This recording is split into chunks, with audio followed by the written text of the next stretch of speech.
오늘은 그리스도인이 더 살아야 할 이유라는 주제로 말씀을 묵상하고자 합니다. 현대 사회는 눈부신 기술과 과학의 발전에도 불구하고 많은 사람들이 삶의 목적과 의미를 잃고 방황하고 있습니다. 그리스도인 중에도 삶의 이유를 잃어버린 경우가 있습니다. 그래서 우리는 이 땅에서 더 살아야 할 이유를 성경을 통해 찾아보겠습니다.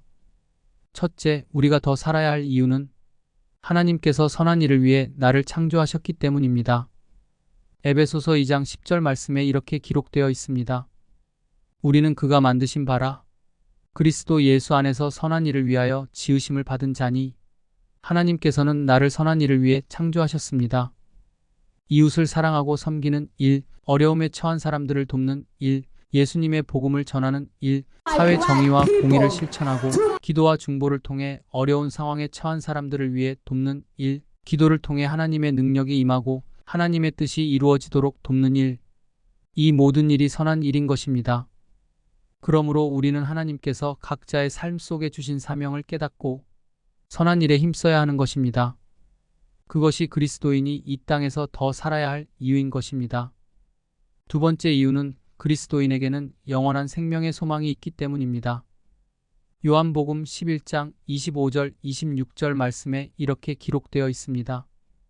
나는 부활이요 생명이니 나를 믿는 자는 죽어도 살겠고 무릇 살아서 나를 믿는 자는 영원히 죽지 아니하리니.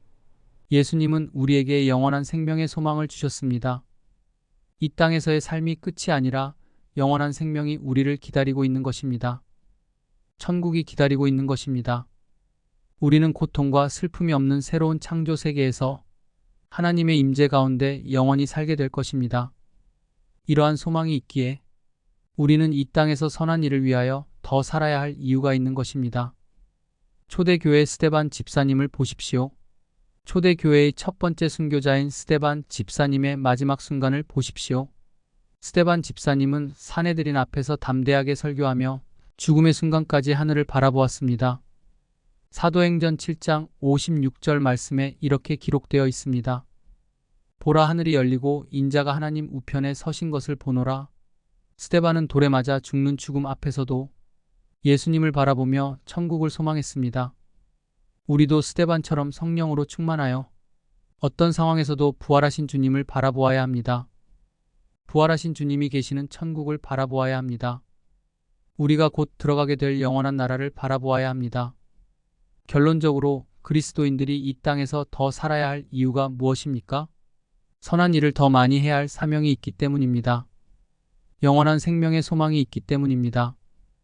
이 이유들을 마음에 새기며 다시 한번 새로운 마음으로 새 출발하는 삶이 되기를 주님의 이름으로 축복합니다.